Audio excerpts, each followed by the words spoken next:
What's up, guys? Rick from DFS On Demand here with Mailbag episode number 2. So we'll go through the questions that you guys have submitted or the questions that come up regularly on Twitter or via email. If there's something that you'd like to add for the next Mailbag episode or reach out to me for, a couple ways to do that. It's at RickRunGood on Twitter. You can leave a comment below. You can email me through the website, dfsondemand.com. Any way to get that question over to me. Always enjoy chatting with you guys. So this is going to be audio only. So if you're watching on the YouTube channel, I'm going to just throw up the DFS On Demand logo and you'll only hear my voice. All right, let's do it.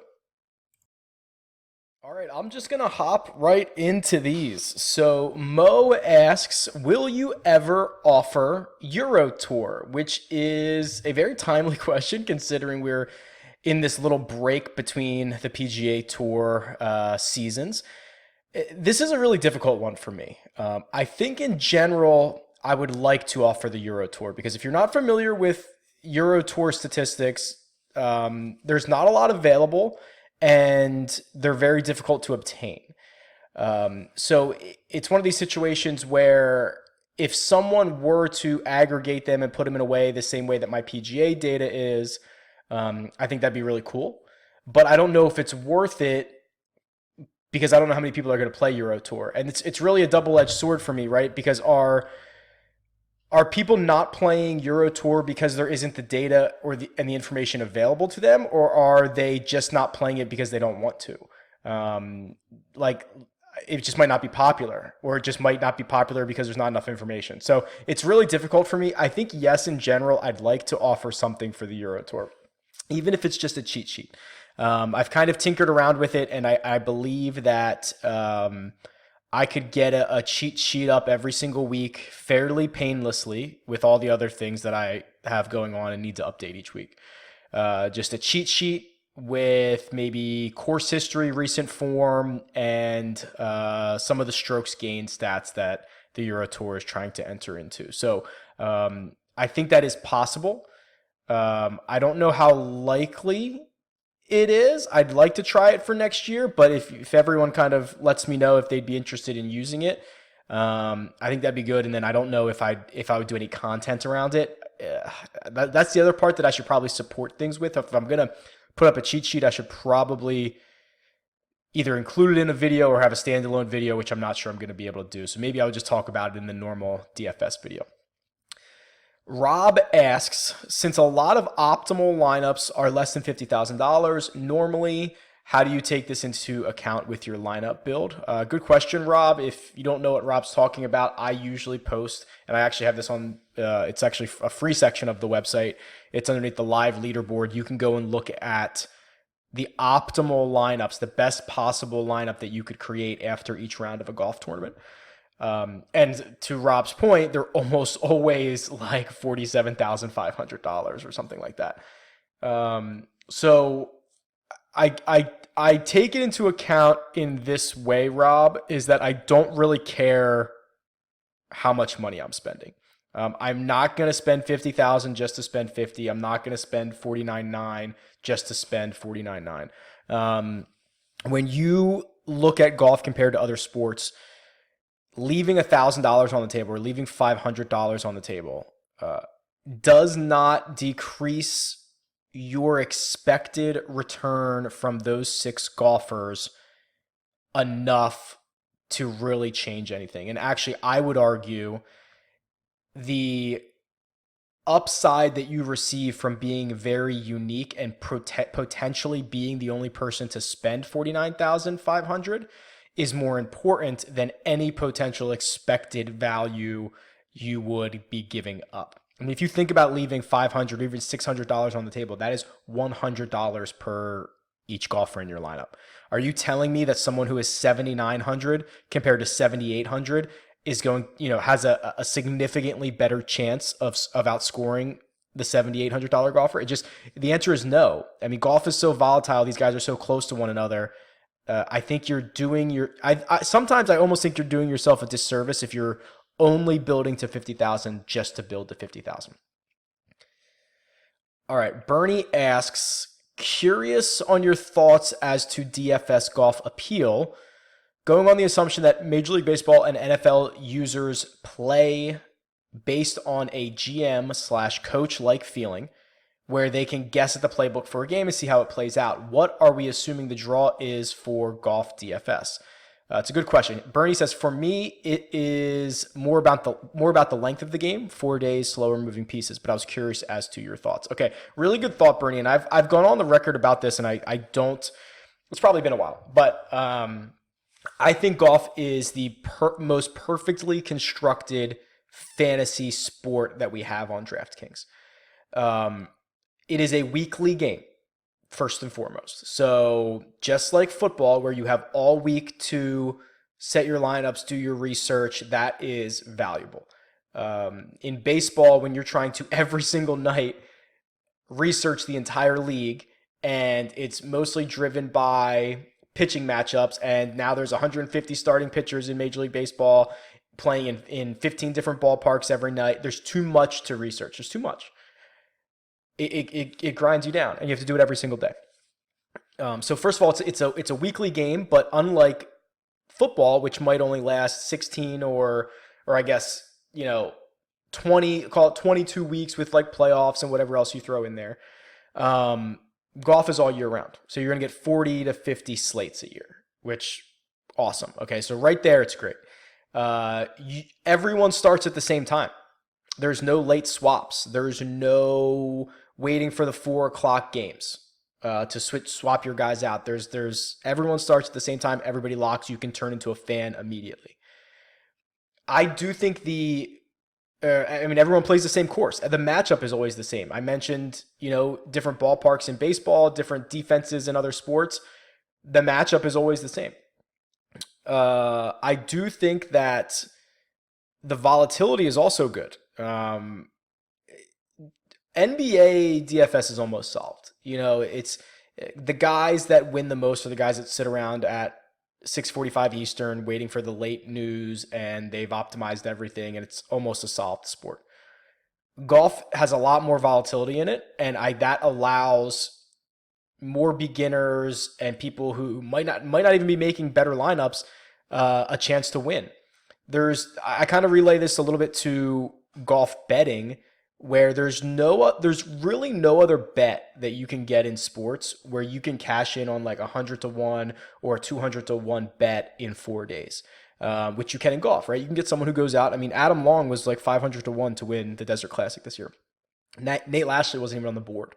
So to get a return like that in any other sport, you normally have to bet like a really long future. Like, the St. Louis Blues to win the Stanley Cup 6 months in advance or 4 months in advance when they're one of the worst teams in the league. It's the only way you get those numbers. So golf offers a really unique situation. So that's the way that I see it, as opposed to like the GM coach like thing. Yeah, it's completely different. These guys are all individuals. They do not relate to one another, which is actually Bernie's next question, which I think is a really good one. So I'll just pivot right to there. Bernie's next question is, do you think there's a point to rostering like style players for a weekend? I don't know if you mean for specifically a weekend or for a tournament, but yes, I do think there is a big point to that. And it really depends on how you're going to determine what the like style is. I do the course stats correlation every single week. And if there's a stat that pops up that's like, okay, you've got to be a long hitter, why wouldn't you make lineups with 6 long hitters? Or why wouldn't you make lineups with guys who are all hot at the moment, right? Maybe you're going off of recent form and you're just looking at the last 10 weeks. Give me guys that are playing well right now. Or just give me course history guys, or just give me approach guys, or just give me whatever. I think it is a thing.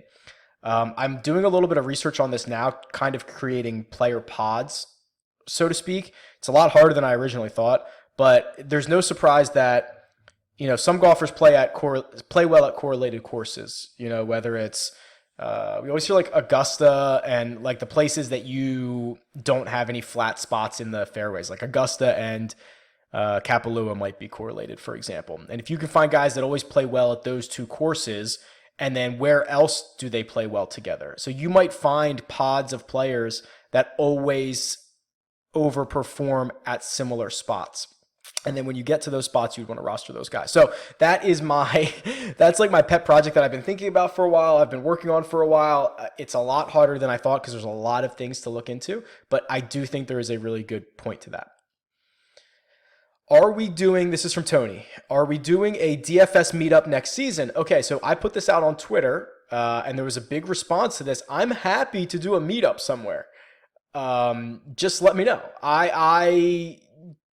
So when I threw this out there, I threw out a couple of options, and everyone kind of went to waste management, which, not exactly my style. I'd prefer to watch more golf than party a little bit.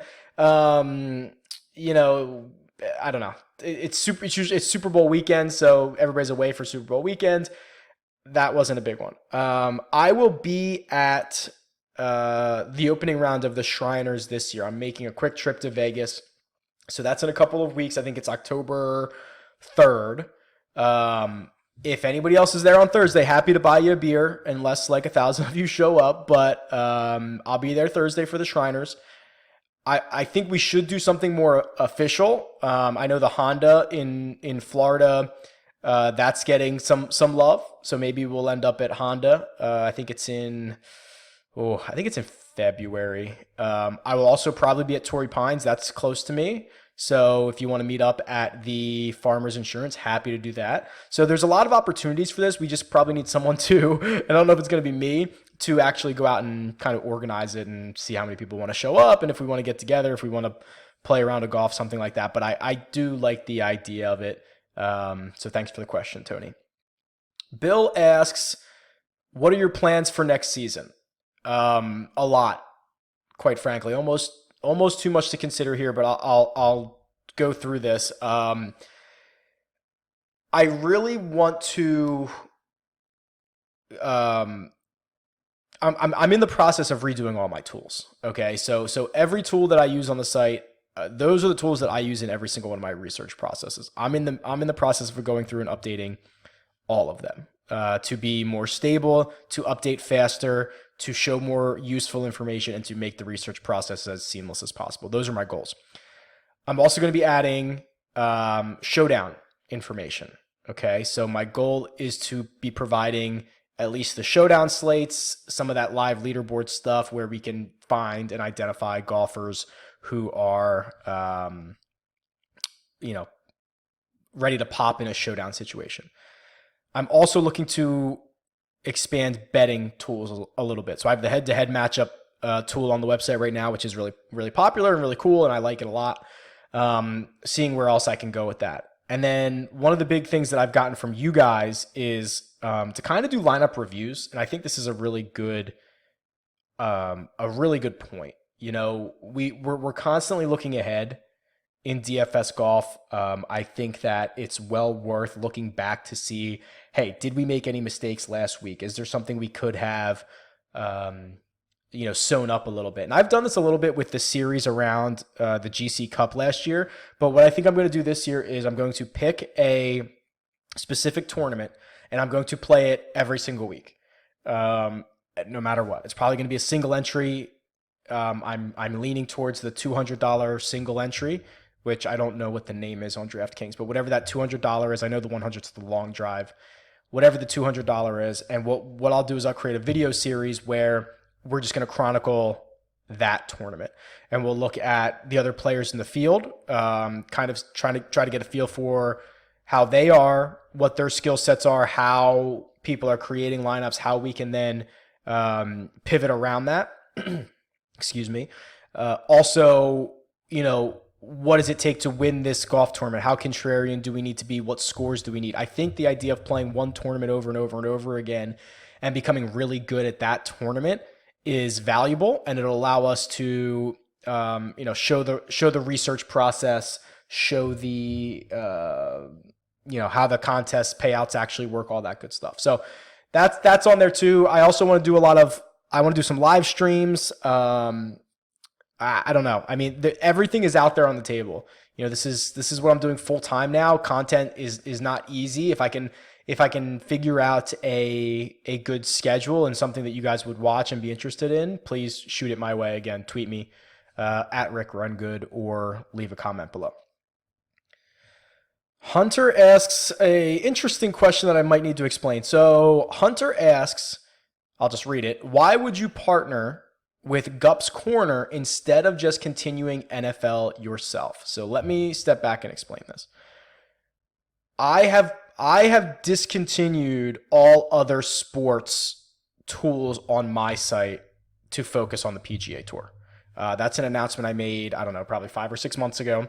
And I still 1000% stand by that decision.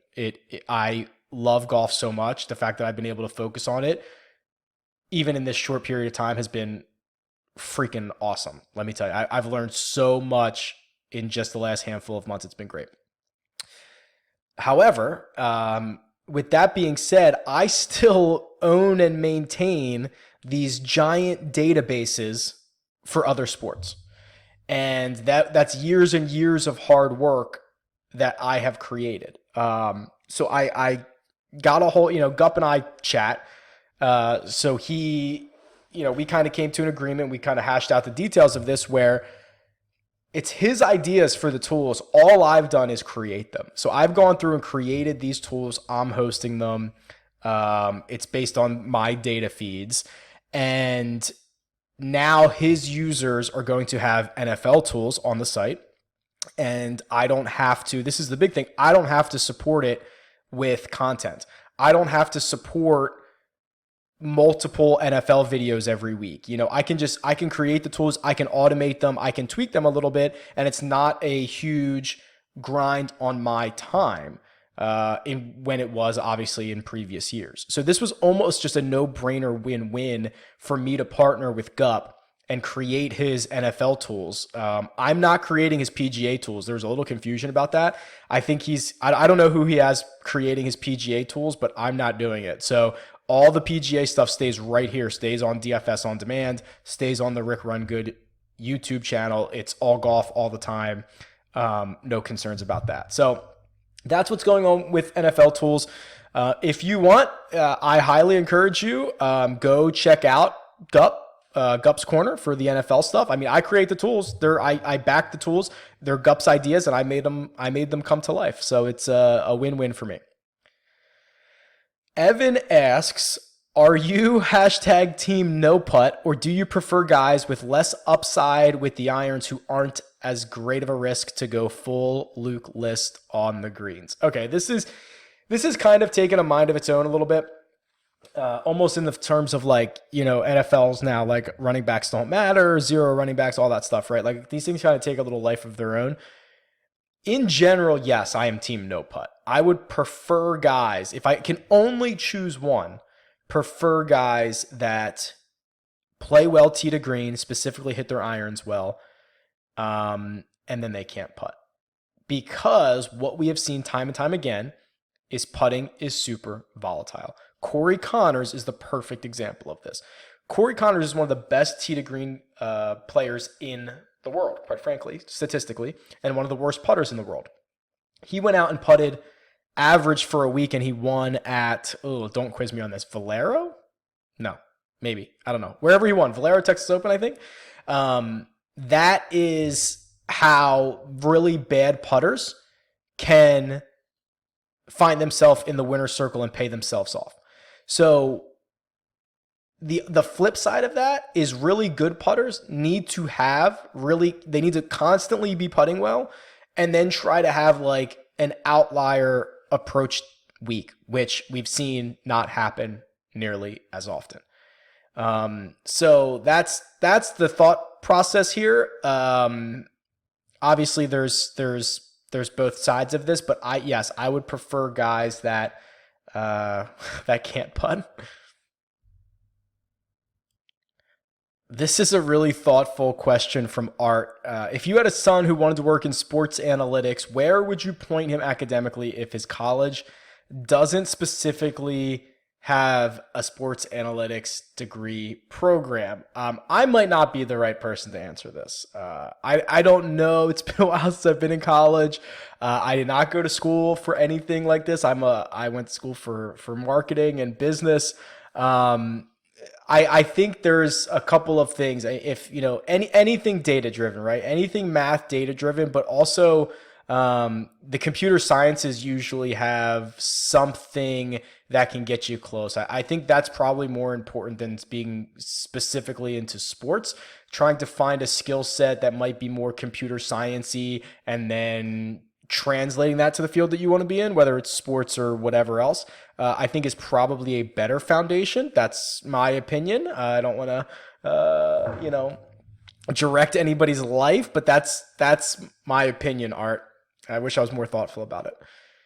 How's it going since making this your full-time job? I kind of alluded to it earlier. It's been awesome. I think I took a risk quitting my job and making this my full-time job, and I'm so excited for the new season. I think that's really going to be the first time where it's like, okay, an entire season where this is my full-time job, to create content, run the website, see how, how deep I can take things. I was kind of telling my wife this the other night, and she's been awesome with this whole thing, super supportive, loves it. She watches a lot of the videos and stuff. She was in the one and done contest last year, if you can go find her entry. She was beating me for a while until she forgot to put picks in. I tell her all the time, things that I can do in a day now, because I've got 8 hours to focus on them, might have taken me weeks when I was doing this on the side. And that alone allows you to advance the site, advance the tools, do things I've always wanted to do much quicker. It's a little scary, right? Like, I don't know what the future has. If next season flops and the site doesn't bring in as much as I suspect, like I'm not getting rich off of this thing, right? It's just, it's a little bit scary, quite honestly, but I'm loving it. It's so cool. It's exactly what I expected it to be, and I don't have to answer to anyone, which is the real thing that I was looking for. Reggie asks, I've been thinking it's a little couple sentences here. I've been thinking about what information I would like to have besides what's available on for showdown models. Is there a real-time or at least overnight info available for strokes gained, approach, proximity to the pin? He then says, I heard Surf Nick Faldo almost whisper months ago on a broadcast, quote, proximity, that's the magic betting number, or something like that. It's probably out there. I just don't know when I see it. So two things here, Reggie. To me, and maybe I'm confused, to me, strokes gained approach and proximity are two different stats. So when you say proximity to the pin, strokes gained approach, proximity to the pin, those are two different things to me. And the PGA Tour categorizes them separately. My live leaderboard, I mean, you teed me up on this one. My live leaderboard that is free to use on dfsondemand.com has somewhat real-time strokes gained approach numbers, and they're definitely updated overnight. They update currently every hour during the tournament, and then they're there for you at night to use in showdown slates. I don't believe proximity is available in real time. I can look into that. I prefer strokes gained approach anyway, so I don't know how valuable proximity would be. But I can get you strokes gained approach all day long, Reggie. It's there for you, buddy. I don't think proximity is a good stat that you want to look at anyway. All right, and maybe this is a good one to end on here. Most memorable moment of 2019. I assume that means the PGA Tour season. So for me, okay, so the obvious answer is not my answer. The obvious answer is Tiger winning the Masters. Everyone's going to say that. That's it. It was awesome. But when, I don't know why this is, but when I think of the 2019 season, and I kind of think of memorable shots And to me, the most memorable, the first one that pops into my mind is Matt Wolff making that eagle putt on 18 to win the, what was it, the 3M. I don't know why. That to me is always the moment that I think about. And if I try to think about why that is, I think it's a couple of reasons that resonate really well with me. I really like the young guys on the PGA Tour.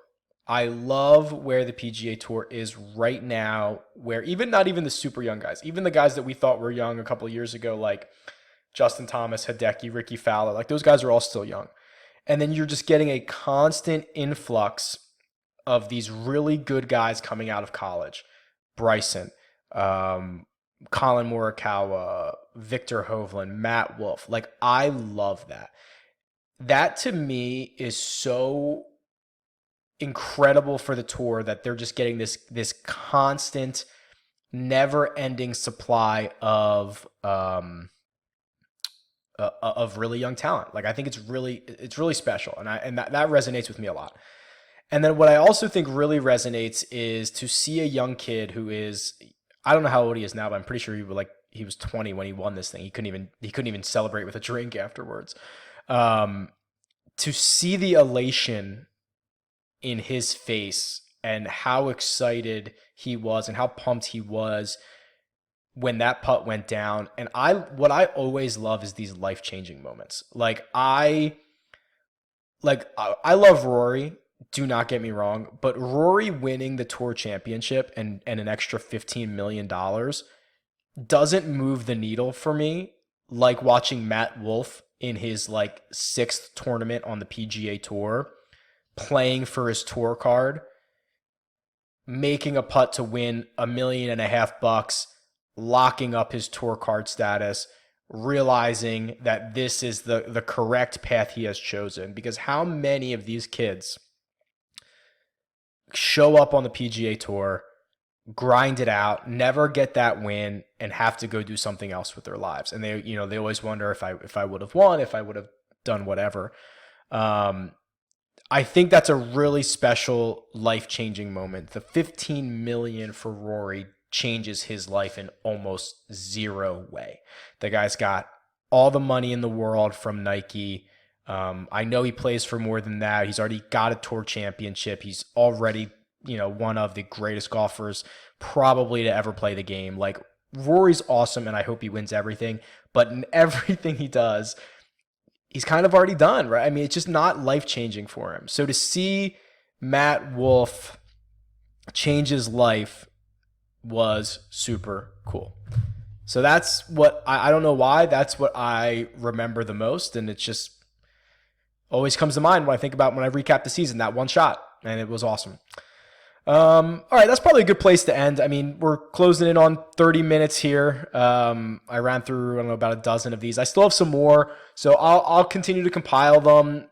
Maybe we'll do other video series out of them, or they'll be in another mailbag or something like that. But again, my email is always open. It's info@dfsondemand.com. You can send it there directly. You can go through the website. There's a contact form. You can tweet me. Anything of note from this episode or anything else we should talk about, please give me a shout. I will talk to you guys soon. Have a good one.